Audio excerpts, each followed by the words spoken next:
dahil hindi po na-serve yung warrant at wala nga pong tumanggap, kasi may mga talks po na nasa ibang bansa na si Kenshan, ano po ang mangyayari kung sakali po na bumalik siya ng Pilipinas? Ay, isa-serve agad yung warrant. Pero i-report muna ito sa court. Pero hindi naman po siya kung hindi na bumalik.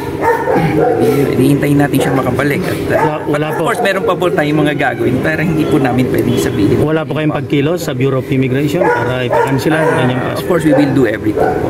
Para mabigyan din siya ng pagkakataon na harapin niya yung kaso. Sir, last na lang, yun bang mag-i-invest, yung investor ba, direct ang kausap ay si Kenshan? Yes. So sa kanya rin napupunta yung pera? Sa kanya. This year lang po nangyari yung I think 2022 nag-start yung mga transaction. So, nagkaso noong 2023. Attorney, pwede bang i-discuss nyo kung ano po yung pwedeng haraping violation ni Kenshan at ano po yung parusa? Last na ho ito. So, yung kaso is syndicated estafa. Oo, ito po ay non-bailable offense at ang mga naharap po sa ganitong kaso ay maaring makulong na reclusion perpetuo po ang parusa po.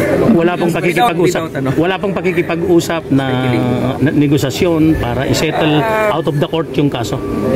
Sa akin pong pagkakaalam ay wala po, kami po as lawyers ay nakafocus lang po kami doon sa legal process. Yung mga pag-uusap po na gano'n ay sa complainant.